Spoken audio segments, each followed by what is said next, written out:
Ndabasuje ndabifuriza kugira ibihe byiza nshuti bakunze wa Primo Media Rwanda nayo makuru agezweho. Abantu 59 barashaka guhatanira gusimbura depite ikitegetse weguye. Naho Nyanza abantu batatu bakekwaho kugira uruhare mu gusambanywa kw'abanyeshuri bagiye gufunga iminsi 30 y'agateganyo. Mu karere ka Bugeseraho haravugwa urupfu rw'umusore wishwa aterewe icyuma mu kabari ubwo yari ari gukiza abagabo babiri bavuye mu gisirikare bari kurwana. Abo basirikari babantuza bavuye mu gisirikare nibo barwanaga bajamo hagati.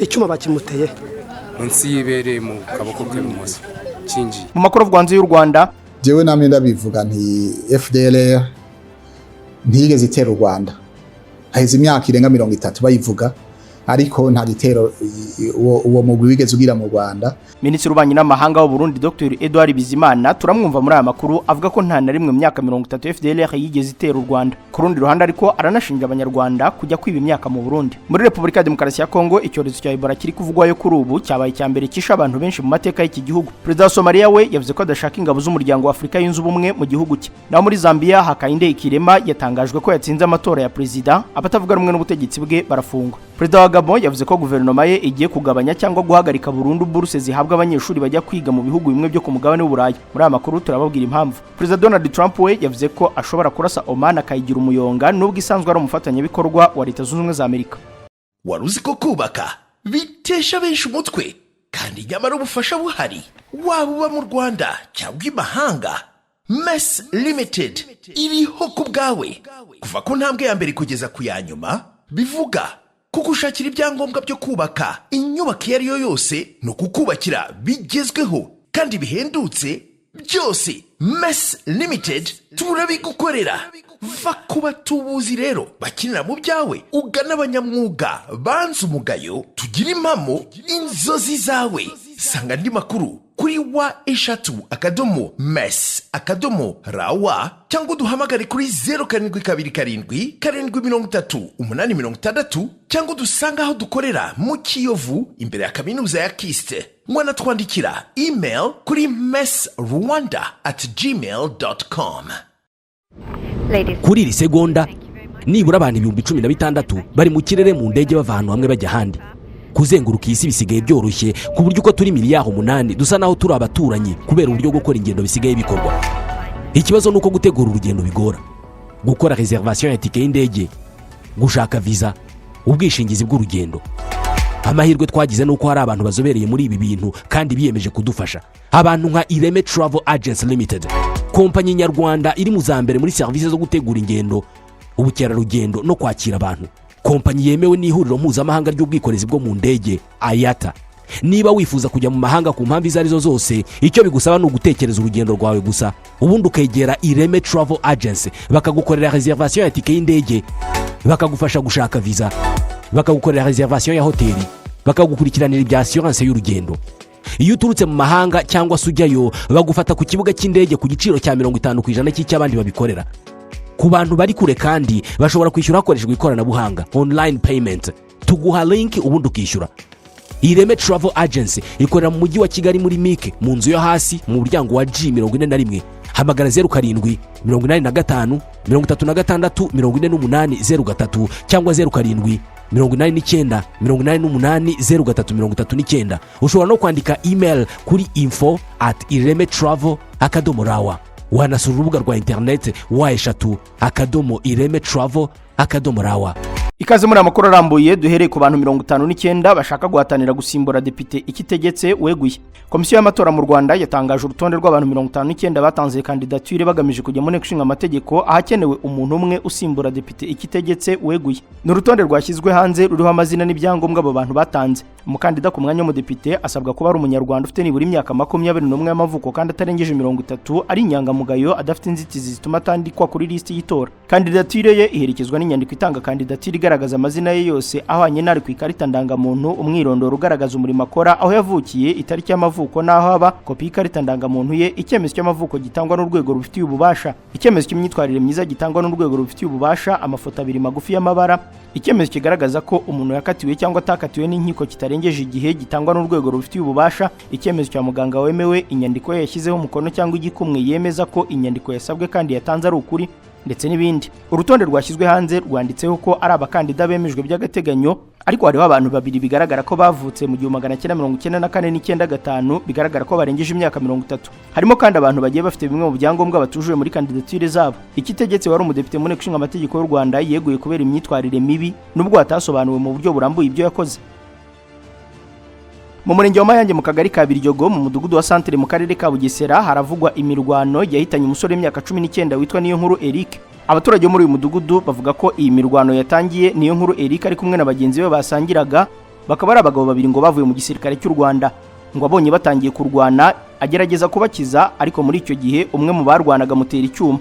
Niyonkuru Eric yahise agwa hasi nyuma aza kujyanwa kwa muganga ari naho yapfiriye. Bamuhamagaye ngo nagende ngo bamugurira akantu. Agezeyo rero nibwo yahuye n'abo bantu, ubwo igihe barwanya ari babiri bajamo hagati bamutera ibyuma. Nubwo byo twumvise yapfuyemo, kuko ni ukuvuga ko abo basirikari babantuza bavuye mu gisirikari nibo barwanaga bajamo hagati. Icyuma bakimuteye munsi yibereye mu kaboko k'ibumoso cinji. Ryango rwa Eric n'ubwo abaturage basigaye ahantu hazi. Abantu babiri barimo barwana, Eric agiye kubakiza umuntu bivuga ko yavuye mu gisirikare, amuntu wamuteye ibyuma bibiri ahita apfa. Eric yari amaze iminsi ari mu kazi, ubwo yaje aje gusura ababyeyi. Ageze inaha hari abahungu b'abasirikare bapasinze, kandi hari umuhungu wagiye mu gisirikare ari inshuti. Ubwo ngo yamuhamagaye nyine amusanga i Mayange, ubwo urumva nyine aragira ngo amugurire ngo base bajya kunywa agacupa. Bageze mu kabari rero ubwo ngo bashyamiranye, uwo mugenzi we agwana n'undi muntu twabonye ku rubuga, uba amaze kurwana aje kubakiza nyine. Aje kubakiza byarangiye amuteye icyuma nyine cyo ku mutima. Eric agiye kubakiza bo uko bari gushyamira, abari we bamanza noneho bamutera icyuma deregite. Noneho bamuteye icyuma aragwa, n'abandi barakomeza bararwana. N'uwo nguwo yari arimo akiza muri w'umusirikare nawe bari kuduha amakuru yuko mu kanya mu masaha 4 yitabye Imana. Nkuru y'incamugongo kuko kubona umwana w'imyaka 20 kiri gushaka iterambere ryiwe, kandi umwana w'umusore urabizi yuko n'ababyeyi nabo bamutezeho ibintu byinshi byo yamarira umuryango, cyo yakungura umuryango.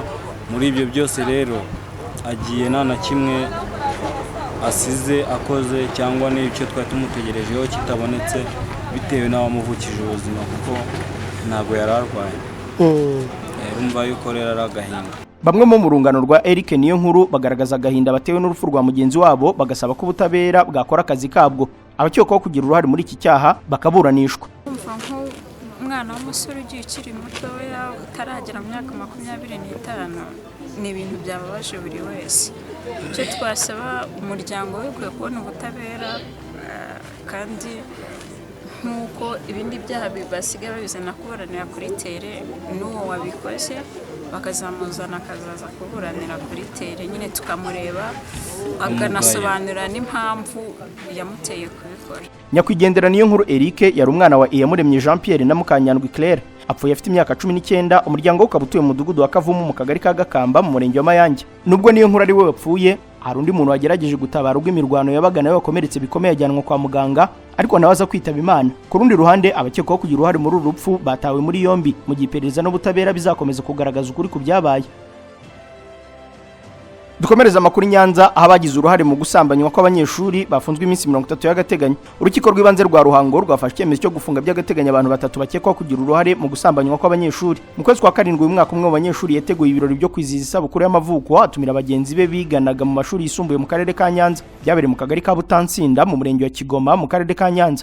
Muri ibyo birori aba banyeshuri ngo banyoye inzoga zirimo ibyuma, icyo gihe zikaba zari zaracibwa mu Rwanda. Barabyina ndetse barasambana hagati yabo. Abanyeshuri basubiye mu miryango yabo nibwo iwabo bamenye ko basambanyijwe, maze ababyeyi bajya gutanga ikirego muri RIB. Mu iperereza ry'ibanze mu batawe muri yombi harimo nyina w'umwana wari wagize isabukuru y'amavuko. Hafashwe kandi umunyeshuri w'umukobwa wari wateguye ibirori by'isabukuru y'amavuko, hanatabwa muri yombi umunyeshuri bikekwa ko yagize uruhare mu gusambanya abana b'abanyeshuri bagenzi be bari bitabiriye ibirori, kandi we bigaragara ko yari muzima atasinze. Ubushinjacyaha bwaregeye urukiko rw'ibanze rwa Ruhango abantu batatu ari bo umwana na nyina ndetse n'umunyeshuri wari umutumirwa bikekwa ko ari wasambanyije abo bana batabwa muri yombi. Uwo mwana na nyina bo bakaba bafatanyacyaha. Umunyeshuri, umwana na nyina baburanye bahakana ibyo baregwa. Urukiko rw'ibanze rwa Ruhango rero rwanzuye ko hari impamvu zikomeye zituma abaregwa bakekwaho ibyaha baregwa, rutegeka ko bakurikiranwa bafunzwe iminsi 30 y'agateganyo.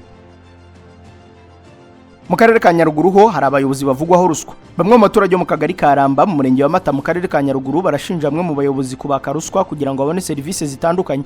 Abo baturage bavuga ko ruswa igaragara cyane muri gahunda ya Girinka, aho ngo basabwa gutanga amafaranga yitwa ikiziriko. Ni mu gihe kandi iki kibazo ngo kigaragara no mu gushyira ku rutonde abagenerwa inkunga y'ingoboka, aho abageze mu zabukuru ngo basabwa gutanga akantu. Umwe mu baturage waganiriye n'ikinyamakuru Umuseke utifuje ko amazina yatangazwa yavuze ko guhabwa inka muri Girinka basabwa 50,000 mu gihe abashyirwa muri gahunda y'inkunga y'ingoboka bo basabwa 5,000.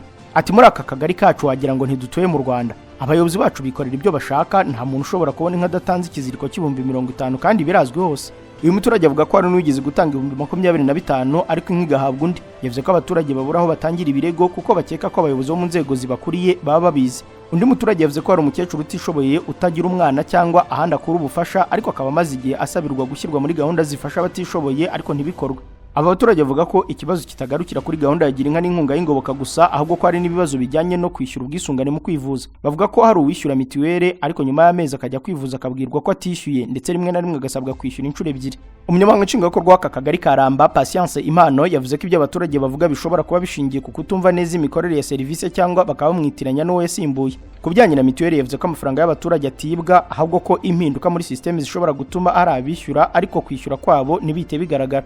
Ati mu by'ukuri ibyo bavuga wenda mpereye kuri mitiwere ntabwo mbatwara amafaranga yabo ngo nyarye. Systeme yarahindutse bituma hari abatinda kujyamo. Kubirebana n'uwo bavuga ko yishyujwe mitiwere kabiri yagize ati byatewe n'umuntu wo kwirembo nari nahaye akazi ko kubikurikirana ariko utarahise ambwira ko uwo muntu yari yarishyuriwe. Ku bijyanye na Girinka, Impano yavuze ko kuva yatangira kuyobora ako kagari nta nka yigeze atanga kuko zitangwa n'umunyamabanga nshingwabikorwa w'umurenge. Ati kuva naza nta nka ndatanga, zitangwa na gitifu w'umurenge. Ibyo bavuga by'ikiziriko nge ntacyo mbiziho. Umunyamabanga nshingwabikorwa w'umurenge wa Mata Kayumba Eric nawe yavuze ko nta ruswa iri mu buyobozi bw'umurenge ayobora, ariko ko agiye gukurikirana ibirego by'abaturage. Ati gusa hari umuyobozi wari uhari wariye amafaranga y'abaturage ariko yaragiye, kandi ubu ikirego cye kiri muri RIB. Ubu rero nta bihari, gusa turanabikurikirana kandi tuzabaha igisubizo. Ibi birego by'abaturage ku bijyanye no gusabwa ruswa kugira ngo bahabwe serivisi za leta by'umwihariko muri gahunda ya Girinka bimaze kugaragara mu bice bitandukanye by'igihugu. Ayo mafaranga amwe bita ikiziriko asabwa mu buryo butemewe, mu gihe ubuyobozi bw'u Rwanda bukomeje gushyira imbere kurwanya ruswa no gukumira imitangire mibi ya serivisi. Mu karere ka Kireheho umugore yafunzwe akekwaho kwica umugabo amuziza kumugurishiriza inkoko. Polisi ikorera mu murenge wa Mushikiri mu karere ka Kirehe yataye muri yombi umugore ukurikiranweho kwica umugabo wakoresheje umuhini w'isekuru amushinja kumugurishiriza inkoko. Ikinyamakuru Ukweli Times cyanditse ko abaturage bavuze ko ubwo uyu mugore yafatwaga n'inzego z'umutekano yiyemereye ko yishe umugabo wamuziza ko yamugurishirije inkoko.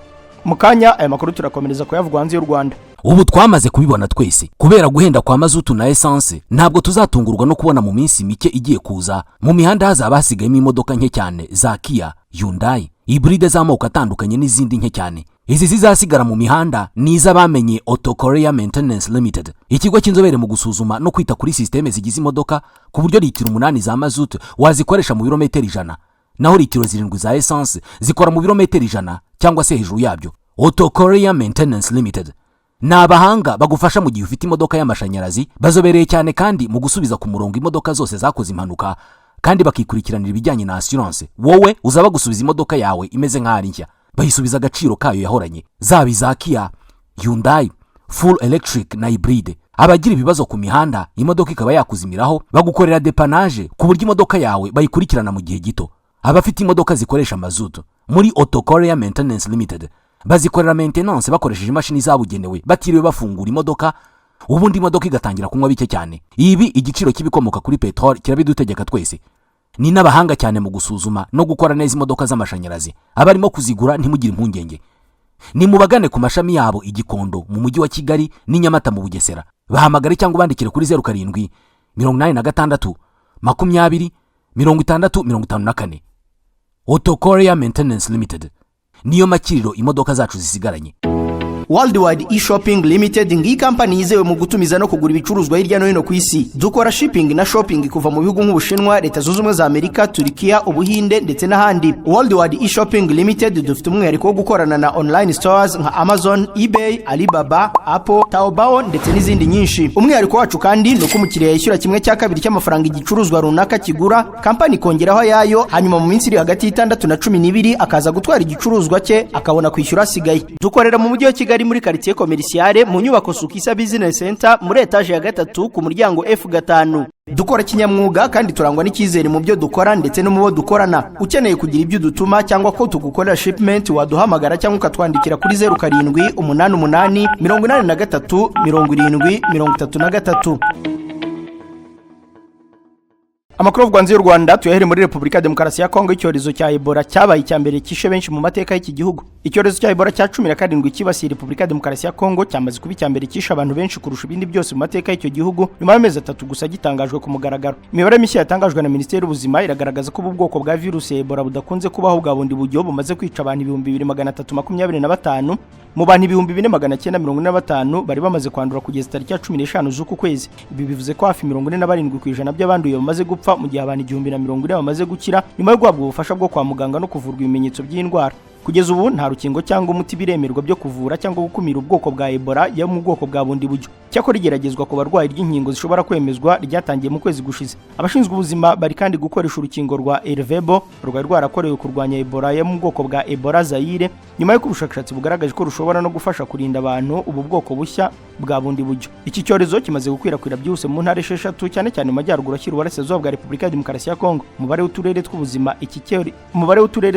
cyorezo cyagezemo wariyongereye uva kuri duke cyane wari uriho mu kwezi kwa gatanu ugera kuri 55.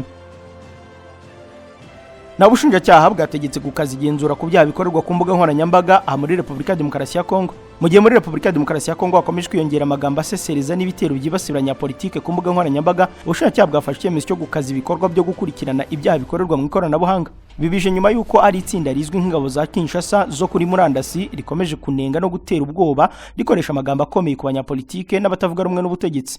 Abibasiwe arimo Minisitiri w'Intebe Judith Suminwa, uwaza ari Perezida w'Inteko Ishinga Amategeko Vital Kamerhe ndetse n'umugore wa Perezida Felix Tshisekedi Denise Nyakeru. Kuba ibitero byarageze no ku mugore wa Perezida byafashwe nk'ikimenyetso cy'uko ikibazo cy'amagambo asesereza no gutukana ku mbuga nkoranyambaga gikomeje gufata indi ntera. Mu rwego rwo guhangana n'iki kibazo, umushinjacyaha mukuru mu rukiko rw'ubujurire Firmin Mvode Mambu yasabye abapolisi bashinzwe iperereza bafite ububasha rusange kongera ibikorwa byo gushakisha, gukusanya no kubika ibimenyetso by'ibyaha bikorwa ku mbuga nkoranyambaga no mu bundi buryo bw'ikoranabuhanga. Ubushinjacyaha burasaba ko ibikorwa byo gukurikirana abakekwaho ibyaha byakorwa mu buryo bwimbitse hagamijwe kumenya no gukumira ibikorwa binyuranyije n'amategeko bikorwa hifashishwa ikoranabuhanga. Iki cyemezo gifashwe mu gihe kuri murandasi muri Republika Demokarasi ya Kongo hakomeje kurangwa impaka zikomeye za politike aho gutukana, gusebanya no kwibasira abantu ku giti cyabo bikomeje kwiyongera. Abayobozi b'inzego z'ubutabera baravuga ko gukoresha imbuga nkoranyambaga bitavuze ko umuntu wese aba afite uburenganzira bwo gukora ibikorwa binyuranyije n'amategeko, bityo ko abakekwaho ibyaha bashobora gukurikiranwa hakurikijwe amategeko.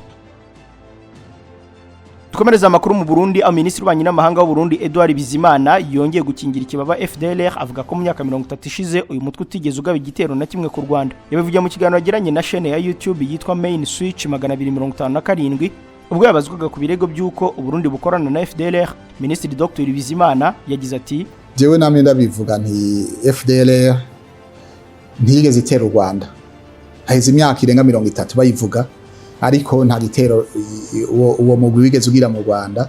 Kandi muravye ngene byage kuva 1996 harabaye ibitero bibakwirikirana, barakorana na leta ya Kongo, barabagwanya, barabirukana.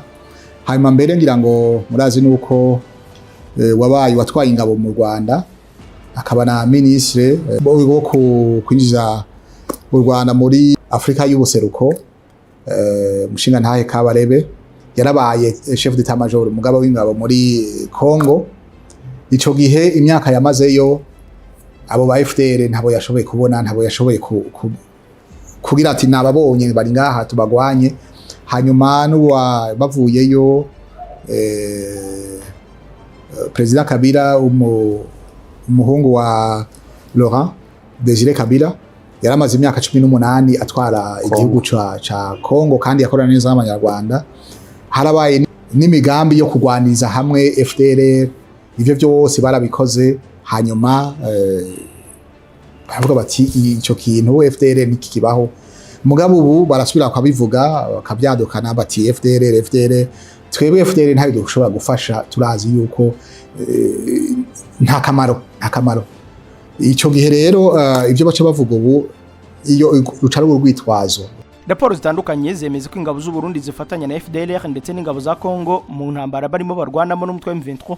Amakuru kandi avuga ko bamwe barwanyi ba FDLR baba mu Burundi aho bakorana imyitozo n'ingabo z'iki gihugu ndetse uyu mutwe ukaba ufite muri iki gihugu ibikorwa remezo bitandukanye. Amakuru kandi avuga ko abayobozi bakuru ba FDLR bamaze igihe bakorera ingendo mu gihugu cy'u Burundi aho bahura bakanagirana ibiganiro n'abayobozi bakuru b'iki gihugu mu rwego rwo gushakira hamwe uko bahungabanya umutekano w'u Rwanda. Uretse FDLR rero Minisitiri w'Ububanyi n'Amahanga wa Burundi Dr Edouard Bizimana yanavuze ko hari abanyarwanda bajya mu Burundi kwiba avuga ko bamwe babiterwa n'inzara.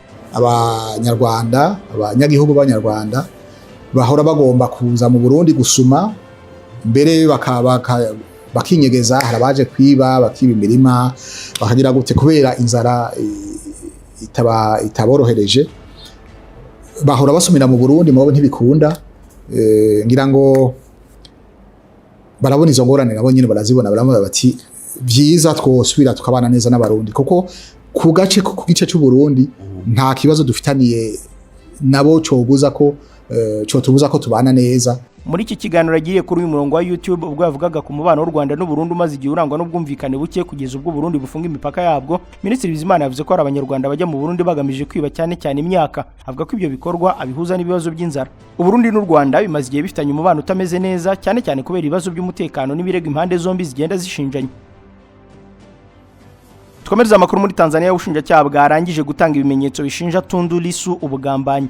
Ubushinjacyaha bwa Tanzania bwarangije gutanga ibimenyetso mu rubanza Tundu Lissu perezida w'ishyaka Chadema akurikiranyweho icyaha cyo kugambanira igihugu nyuma yo kumva abatangabuhamya 17 muri 30 bwari bwashyize ku rutonde. Ubushinjacyaha bwarangije ikirego cyabwo bubwira urukiko rukuru ko ibimenyetso bwatanze bihagije kugira ngo bugaragaze ko hari urubanza Lissu agomba kwisobanuraho. Lissu akurikiranyweho icyaha kimwe cyo kugambanira igihugu hashingiwe ku ngingo ya 32 y'igitabo cy'amategeko hana bishingiye ku magambo bivugwa ko yavuze agamije kubuza amatora rusange ya 2025 kuba. Ubushinjacyaha buvuga ko ku itariki ya 3 z'ukwa 2025 Dar es Salaam Tundu Lissu ufite ubwenegihugu bwa Tanzania yashishikarije abaturage kubuza ayo matora kuba binyuze mu kuvuga no gutangaza amagambo yaragamije gushyira igitutu ku muyobozi mukuru w'igihugu. Mu magambo ubushinjacyaha bwifashishije Lissu bivugwa ko yagize ati niba avuga ko iyi myumvire ari ukwigomeka nibyo kuko tuvuga ko tuzahagarika amatora tuzakangurira abantu kwigomeka niko impinduka zizanwa rero tugiye guteza ibibazo by'umwihariko rwose tugiye guhungabanya aya matora. Uru rubanza ruburanishwa mu rukiko rukuru ishami rya Dar es Salaam imbere y'inteko y'abacamanza batatu yobowe n'umucamanza Danstan Ndunguru afatanyije na James Karayahemaha na Ferdinand Kiwonde. Ubwo urubanza rwakomezaga umushinjacyaha wa leta yavuze ko nyuma yo gusuzuma ibimenyetso byatanzwe n'abatangabuhamya bari basigaye basanze ibimenyetso bihari bihagije. Nyuma y'uko ubushinjacyaha burangije gutanga ibimenyetso urubanza rwinjiye mu cyiciro cya kabiri impande zigaragaza ingingo zigamije kwerekana ko ibimenyetso byatanzwe bihagije kugira ngo uregwa atangire kwiregura. Tundu Lissu yatangiye gusobanura ingingo zigamije kwemeza urukiko ko ubushinjacyaha butagaragaje ibimenyetso bihagije byatuma asabwa kwiregura. Ubushinjacyaha nabwo buzahabwa umwanya wo gusubiza bugaragaza ko bwatanze ibimenyetso bihagije mbere y'uko urukiko rufata icyemezo. Perezida wa Somalia we ngo ntashaka ingabo z'umuryango wa Afrika yunze ubumwe mu gihugu cye. Perezida wa Somalia Hassan Sheikh Mohamud yatangajwe igihugu cye kimaze kugera ku rwego rwo kwicungira umutekano asaba ingabo z'umuryango wa Afrika yunze ubumwe ziri muri icyo gihugu mu kugarura amahoro kuhava nyuma y'imyaka hafi 20 zimaze zifasha mu rugamba rwo kurwanya umutwe w'iterabwoba wa Al-Shabaab. Hassan Sheikh Mohamud yabitangaje ashimira ingabo za Afrika uruhare zagize mu kugarura umutekano muri Somalia avuga ko igihe kigeze mu inshingano zo kwicungira umutekano ziharirwa bene igihugu. Ati tugeze ku rwego dushobora kwicungira umutekano wacu mu buryo bwuzuye. Reka duhe ingabo za Afrika indabo tuzishimira ubufasha bwazo hanyuma zitahe. Kuva mu 2007 umuryango wa Afrika yunze ubumwe watangiye kohereza ingabo muri Somalia mu butumwa bwitwaga AMISOM. Ibihugu birimo Uganda, Burundi, Djibouti, Kenya, Sierra Leone na Ethiopia byohereje ibihumbi by'abasirikare mu guhangana n'abarwanyi umutwe w'iterabwoba wa Al-Shabaab. Mu 2022 ubu butumwa bwitwaga AMISOM bwahinduriwe izina bwitwa ATMIS mu rwego rwo gutangira guha ingabo za Somalia inshingano zo gucunga umutekano w'igihugu. Kuva muri 2025 ubutumwa bwa ATMIS nabwo bwahawe irindi zina rya AUSOM mu rwego rwo gukomeza kubakira ubushobozi ingabo za Somalia. Kuva icyo gihe Somalia yatangiye gufata ibirindiro byinshi by'ingabo byahoze bigenzurwa n'ingabo z'umuryango wa Afrika yunze ubumwe. Kugeza mu kwezi kwa 4 k'umwaka ushize guverinoma ya Somalia yatangajwe ingabo zayo zari zimaze gufata ibirindiro 23 byahoze bigenzurwa n'ingabo z'umuryango wa Afrika yunze ubumwe. Dukomereza amakuru muri Zambia aho Hakainde Hichilema yatangajwe ko yatsinze amatora ya perezida. Perezida wa Zambia Hakainde Hichilema yatangajwe ko yatsinze amatora ya perezida yabaye muri uku kwezi nyuma yo kubona amajwi arenga 60% by'amajwi yemewe y'abatowe. Komisiyo y'amatora ya Zambia yatangaje ibyavuye mu matora nyuma yo kubarura no guhuza amajwi mu duce 226 abaturage batoreyemo, igaragaza ko Hakainde Hichilema yatsinze ku majwi angana na 2,965 n'abantu 326 angana na 60.49%. Umukandida bari bahanganye cyane Brian Mundubile yagize amajwi 1,856,217 angana na 37.87%.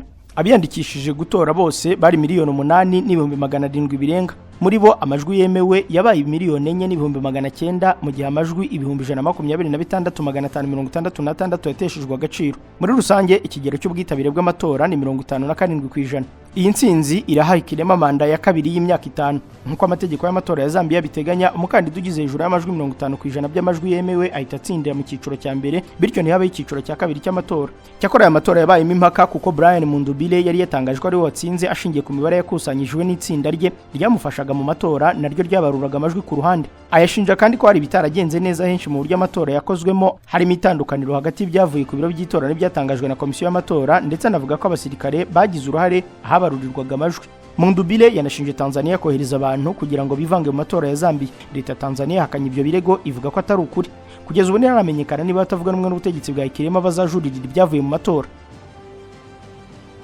Tukibavugaho ariko polisi ya Zambia yataye muri yombi abayobozi benshi bakomeye b'amashyaka atavuga rumwe n'ubutegetsi bakekwaho guteza imvururu mu ijoro ry'amatora rusange yabaye mu cyumweru gishize, ibashinja kubangamira umutekano w'igihugu. Brian Mundubile utavuga rumwe n'ubutegetsi avuga ko abantu bitwaje intwaro nyinshi bagabye igitero ku rugo rwe nyuma y'amatora, avuga ko ari igikorwa cyari kigamije kumwica.